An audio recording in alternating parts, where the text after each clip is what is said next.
Pada tanggal 18 November 1667, terjadi peristiwa yang sangat penting di belahan timur Nusantara. Raja Goa ke-16 Imalombasi Daimatawang Karaeng Bonto Mangapio yang bergelar Sultan Hasanuddin menandatangani perjanjian Bongaya untuk mengakhiri perangnya melawan VOC yang sudah berlangsung lama. Sementara itu, di belahan barat Nusantara, di negeri Melayu, seperti yang dikisahkan dalam legenda rakyat Melayu yang amat masyhur, Sultan Mahmud Mangkat di Julang. Dikisahkan bahwa Sultan Mahmud Shah penguasa negeri Johor itu mati tertikam oleh laksamananya sendiri, kesatria negeri Bentan yang bernama Laksamana Megat Sri Rama. Peristiwa ini merupakan pintu zaman bagi masuknya orang-orang Bugis Makassar dalam dinamika sejarah Melayu.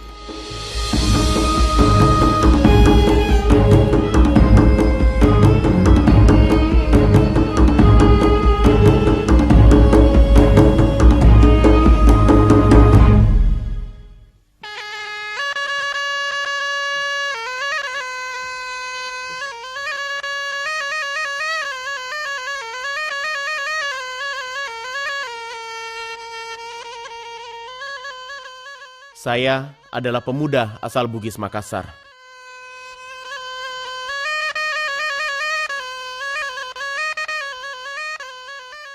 Sejak kecil, saya dididik oleh orang tua supaya menjadi pribadi yang tangguh, pemberani, dan pantang menyerah.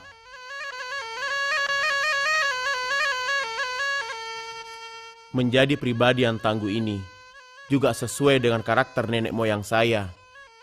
Saya bangga menjadi keturunan Bugis Makassar.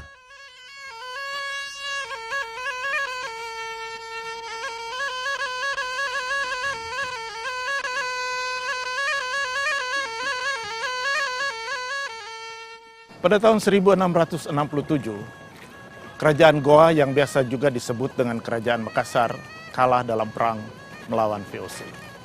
Akibat dari kekalahan itu, Kerajaan Goa harus menandatangani perjanjian yang disebut dengan Perjanjian Bongaya. Akan tetapi penting diketahui bahwa tidaklah serta-merta dengan perjanjian itu perang sudah selesai, karena perang itu masih berlanjut sampai tahun 1669. Akibat perjanjian Bongaya ini, masyarakat Makassar terbagi atas 3 kelompok. Yang pertama, mereka tinggal di Makassar, menyetujui dan menjalani hidupnya dalam suatu realitas di bawah kekuasaan VOC. Yang kedua, mereka lari dan bersembunyi ke dalam dirinya pada aliran-aliran tarekat dan masuk ke pedalaman negeri-negeri Makassar. Dan yang ketiga, mereka melakukan diaspora ke berbagai daerah di Indonesia bagian barat. Nenek moyang saya adalah pengembara ulung. Mereka rela menanggalkan semua atribut, mengarungi samudra menuju negeri asing, dan meninggalkan negeri leluhurnya.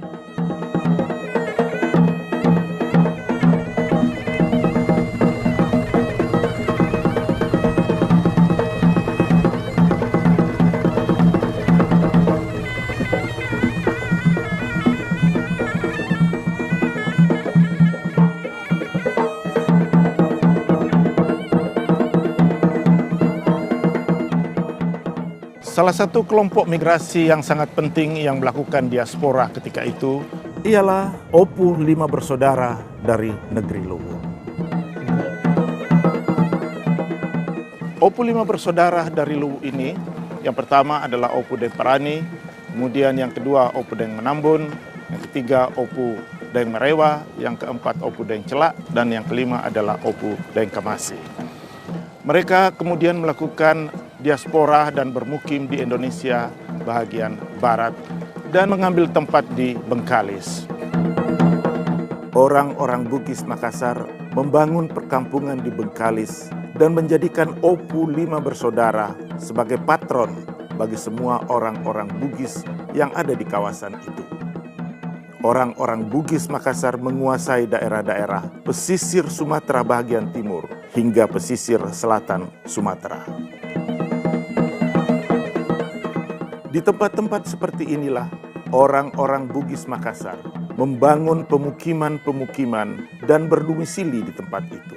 Mereka melakukan berbagai kegiatan-kegiatan ekonomi dan masuk dalam struktur kekuasaan dalam kehidupan kerajaan yang berada di Indonesia bagian barat.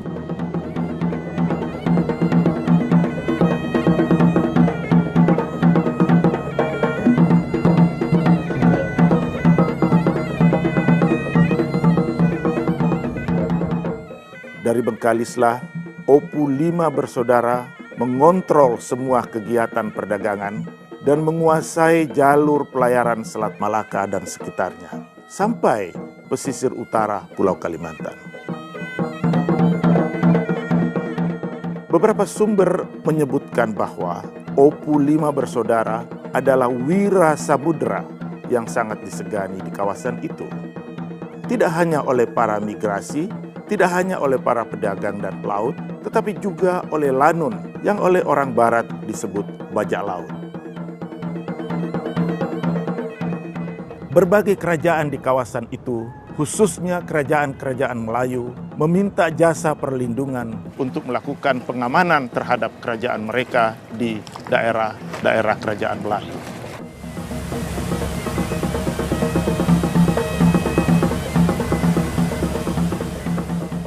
Hukum adil atas rakyat, tanda raja boleh inayat. Sultan Mahmud mangkat di Julang, itu berarti sultannya mangkat atau meninggal ketika sedang ditandu.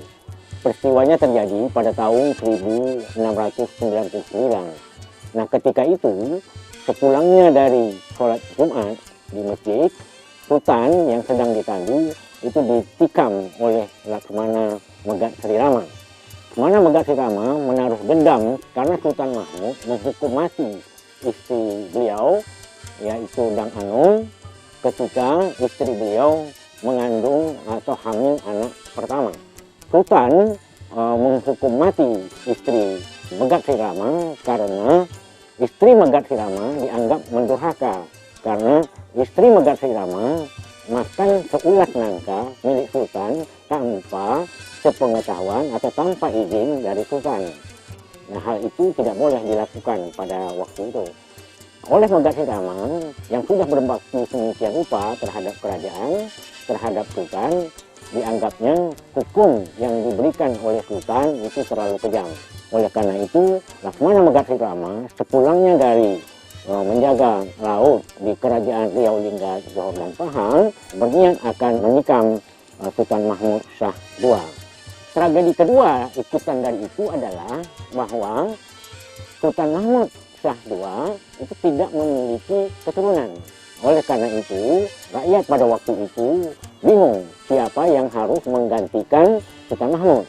Nah, sesuai dengan adat yang berlaku pada waktu itu, maka jabatan yang setingkat di bawah Sultan, dalam hal ini bendahara, itulah yang menjadi Sultan.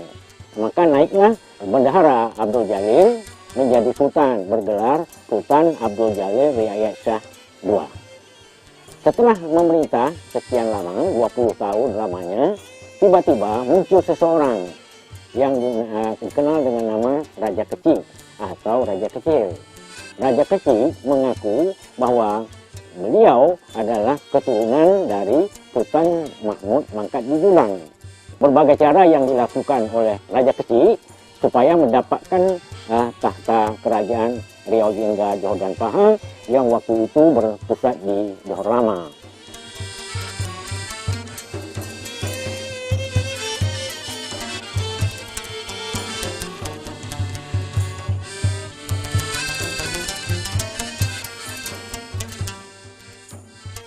Pada tahun 1719, terjadi perebutan kekuasaan atas tahta Johor antara Sultan Abdul Jalil dan Raja Kecil dari Siak. Perang ini dimenangkan oleh Raja Kecil dari Siak berkat bantuan orang-orang laut dan kerajaan Pagaruyung dari Minangkabau. Raja kecil menurunkan Sultan Abdul Jalil ke jabatannya semula sebagai bendahara, dan ia pun mempermaklumkan dirinya sebagai Sultan Johor dengan gelar Sultan Abdul Jalil Rahmat Shah, berkuasa tahun 1719 sampai 1722.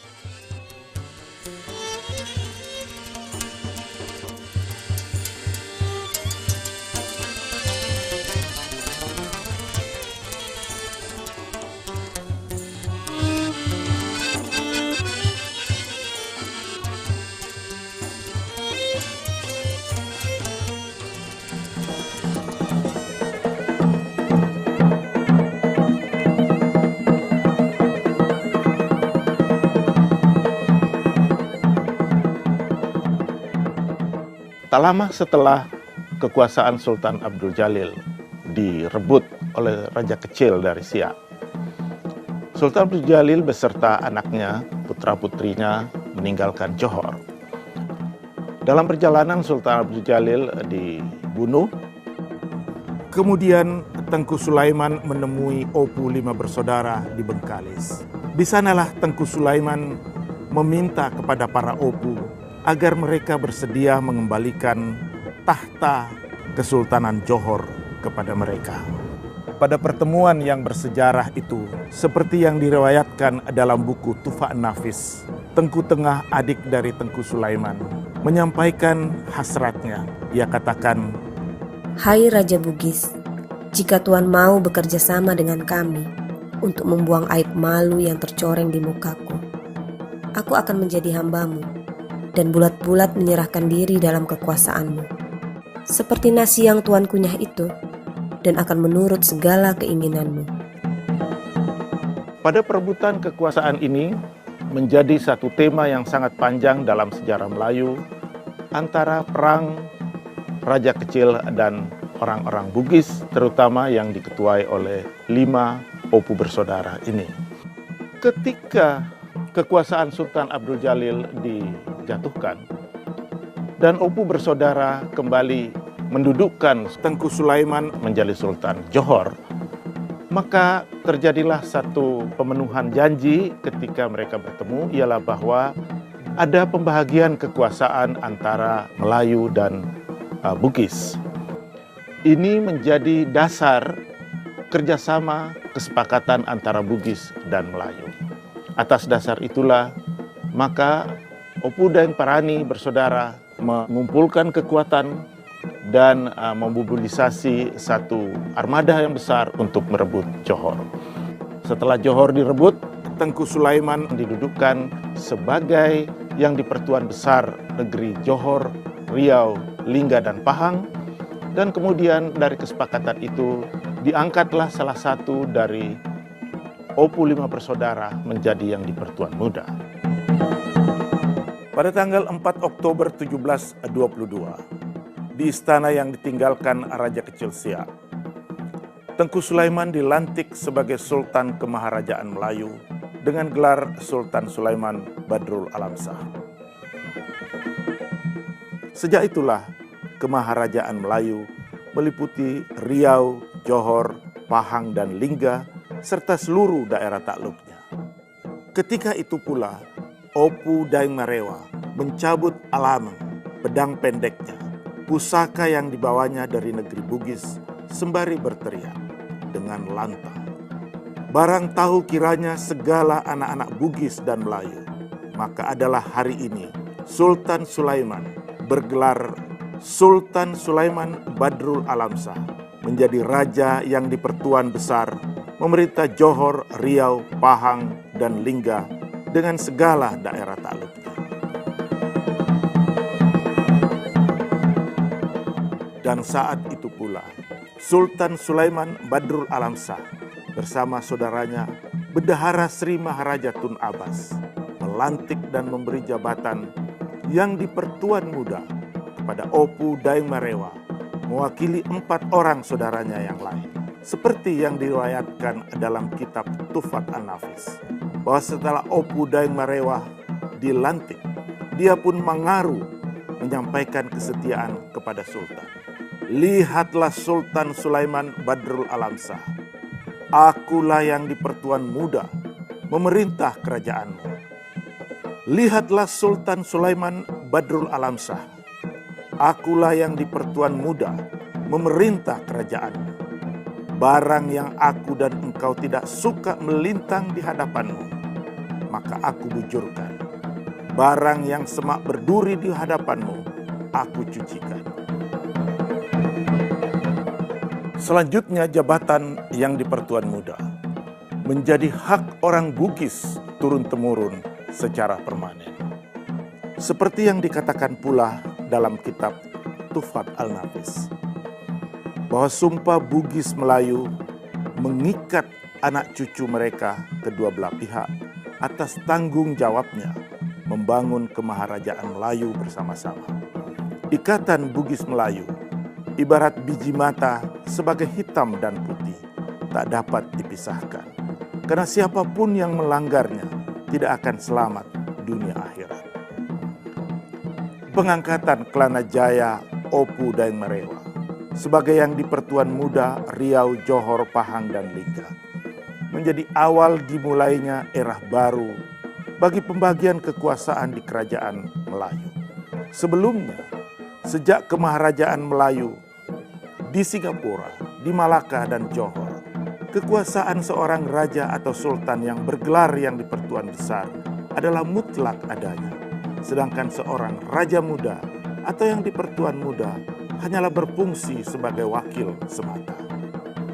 Akan tetapi, sejak masuknya Bugis dalam struktur kekuasaan kemaharajaan Melayu, yang ditandai dengan diangkatnya Kelana Jaya, Opu Daeng Merewa menjadi yang di pertuan muda 1721-1729. Peranan dan tanggung jawab seorang yang di pertuan muda menjadi sangat besar dan strategis. Karena yang di pertuan muda bertindak sebagai kepala pemerintahan dan berperan sebagai Perdana Menteri. Sementara Sultan atau yang di pertuan besar lebih berfungsi sebagai simbol negara. Sekarang kita berada di makam yang di pertuan muda Riau yang pertama, Kelana Jaya, Opu Daeng Merewa. Inilah yang di pertuan muda Riau, Johor, Lingga yang pertama sebagai wujud kesepakatan antara Melayu dan Bugis di dalam perjalanan sejarah Melayu kemudian.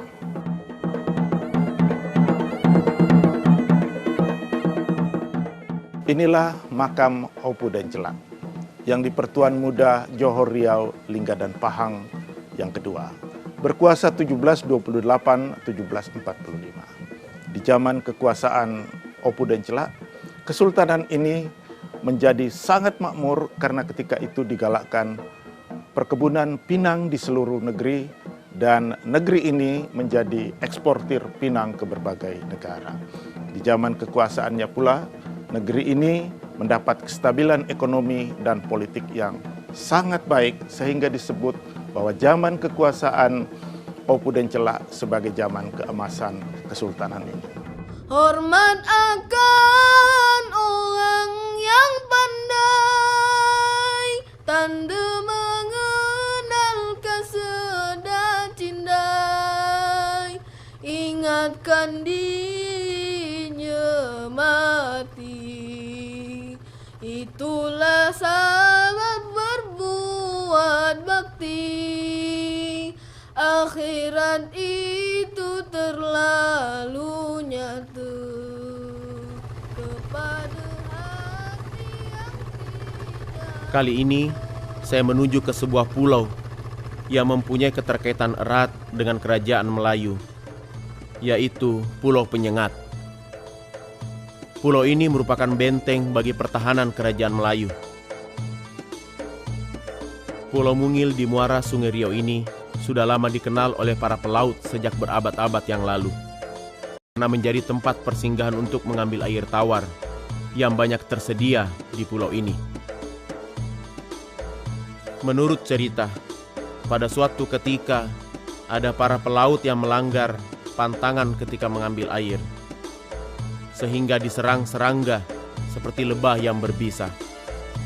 binatang ini disebut penyengat, dan kemudian pulau ini disebut Pulau Penyengat.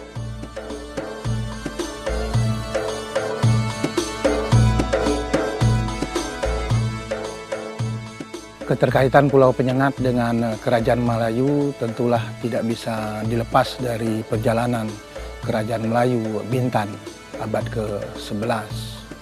Nah, ini peran penting kemudian ketika Kerajaan Melayu Johor Riau berdiri.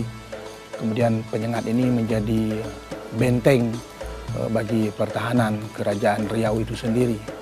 Ketika Sultan Mahmud Shah III menjadikan Kerajaan Riau bersama Daeng Kamboja, kemudian bersama Raja Haji Pasabilillah, sampai kemudian berhasil melumpuhkan Belanda antara Penyengat dengan Tanjung Pinang ini.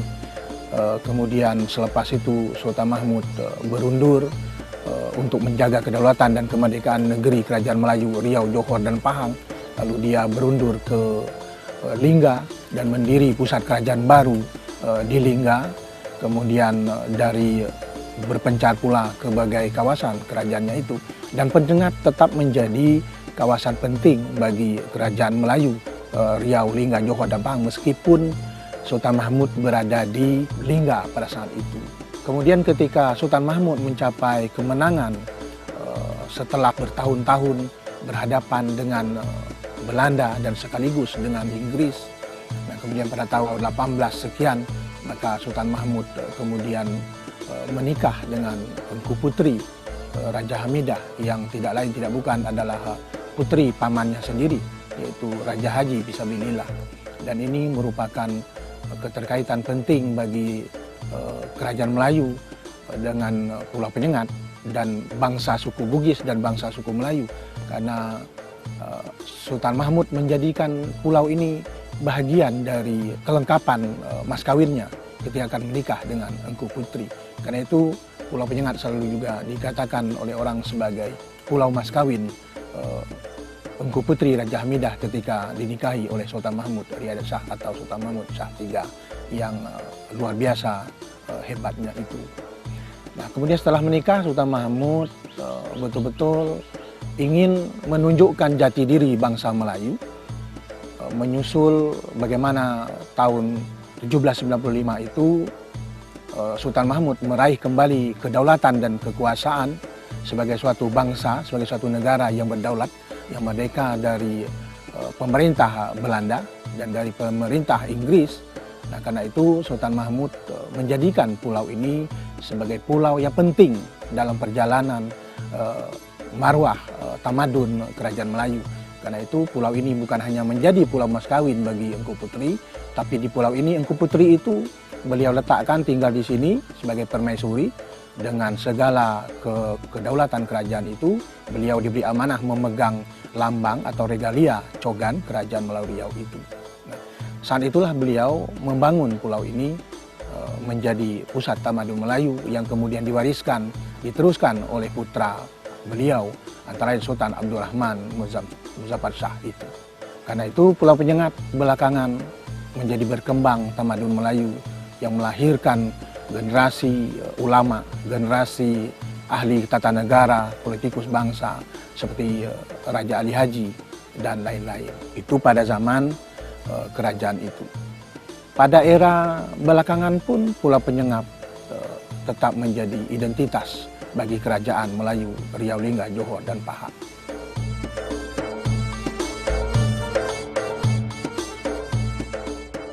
Ketika Sultan Mahmud menjadikan pulau ini sebagai salah satu pusat kerajaan Melayu Riau, Johor, Pahang, dan Lingga, dan dia beri amanah kepada permaisurinya Engku Putri Raja Hamidah untuk memegang kekuasaan di sini, ini dengan otomatis dengan sendirinya bahwa ini menjadi ikon, menjadi simbol kepastian bersatunya Melayu dengan Bugis.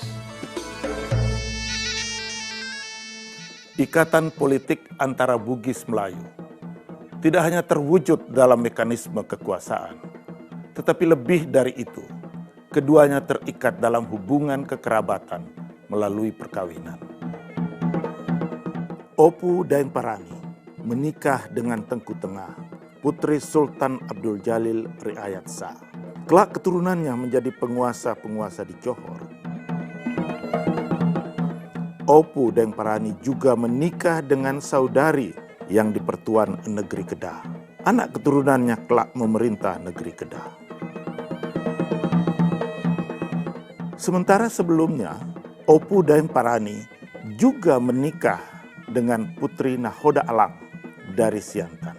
Perkawinan ini melahirkan Opu Deng Kamboja yang kelak keturunannya menjadi penguasa di Kesultanan Selangor.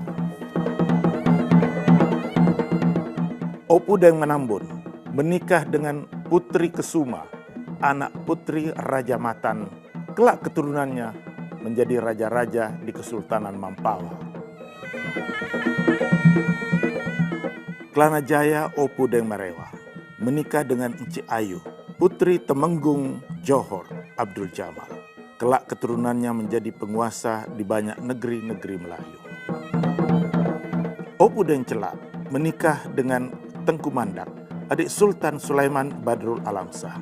Kelak keturunannya menjadi penguasa di Selangor dan di banyak negeri-negeri Melayu.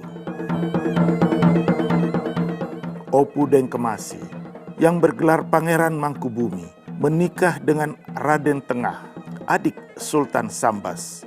Kelak keturunannya menjadi penguasa di negeri Sambas. Dari perkawinan itulah melahirkan kemudian anak keturunan, terah penguasa, raja dan sultan-sultan. Orang-orang besar, petinggi negeri, ilmuwan, cerdik pandai, alim ulama, sastrawan, budayawan, aparatur negara, baik sipil maupun militer, pengusaha swasta, dan lain-lain. Di Johor, di Selangor, di Kedah, Pahang, Perak, Melaka, Kelantan, dan banyak lagi. Termasuk di Brunei, Sambas, Jambi, Pontianak, Mampawa, dan lain-lain.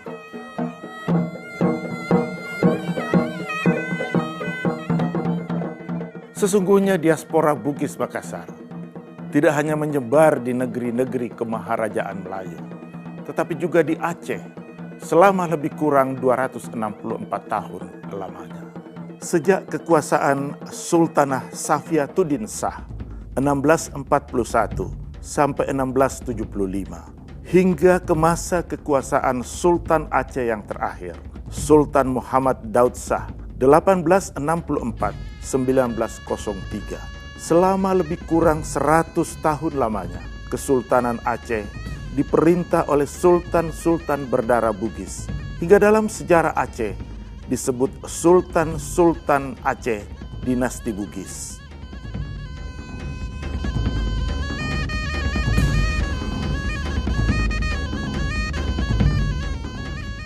Begitulah sebuah kisah sejarah tentang diaspora Bugis Makassar di belahan barat Nusantara dan semenanjung Tanah Melayu. Walaupun kisah-kisahnya telah jauh melintas zaman, namun denyut kesejarahannya senantiasa hadir, memberi pengakuan tentang eksistensi, harga diri, kebanggaan, dan marwah seseorang sebagai keturunan Bugis Makassar.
Haji Muhammad Jafar Habib. Nama saya.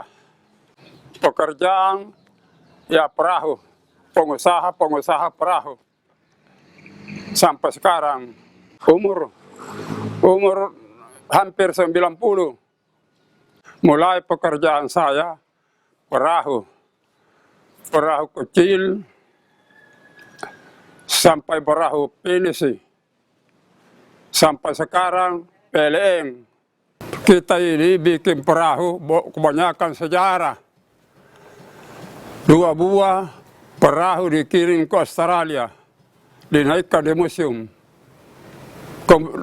Kemudian di belakangnya bikin lagi Cinta Laut, perahu Jepang, ada di Makassar itu. Sekarang kita bikin lagi perahu internasional mau dikirim ke Belgia. Sekarang ada di Belgia. Pertama-tama kita ke keturunan, bukan tiruan, turunan. Jadi kita kalau kita mau kerja itu perahu, pergi dulu lihat dulu kayu di kebun, baru kita pergi teban, dibawa ke tempat pekerjaan. Lamanya tergantung dari keuangan. Kalau banyak uangnya ya bisa cepat. Kalau kurang uang ya 1 tahun begitu baru bisa. Dikerja biasa 1 bulan, biasa juga 1 tahun. Soalnya itu perahu kalau pajala kan kecil ji. Kalau patorani besar lagi. Kalau perahu pajala biasa anak saya. Kalau besar biasa panggil orang lain. Kalau yang paling besar biasa panggil 10 orang dia kerja. Itu kalau secara tradisi, ya kalau secara tradisi biasa kita bikin namanya bomba kalau bahasa Makassar. Bagai kalau kita mulai itu kalau mau dipotong itu perahu ya. Kalau dulu kan, tapi sekarang ya sebagian ada begitu, sebagian tidak ada. Soal apa namanya itu pinisi, selalu gembira saya punya hati, sebab ada kebanggaan dari saya itu.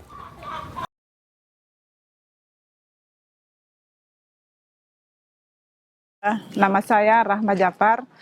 Saya merupakan anak ke-6 dari Bapak Haji Muhammad Japar, dan saat ini saudara-saudara saya sedang melakukan suatu pekerjaan di mana itu adalah buah karya dari bapak saya yang sekarang sementara dikerjakan di Belgia untuk pameran Europalia. Yang saya sangat bangga kepada sosok Haji Muhammad Japar, selain penampilannya sangat sederhana, meskipun dia sekolahnya hanya tamat SD, tidak tamat SD karena dulu adalah sekolah rakyat, tetapi dia mempunyai pikiran yang sangat luas. Bagi saya ini merupakan suatu kebanggaan karena selain bapak saya mengangkat nama Tanah Biru sebagai Pandita Lopi, ini juga menjadi suatu kebanggaan bagi seluruh bangsa Indonesia karena pameran ini mengatasnamakan bangsa Indonesia.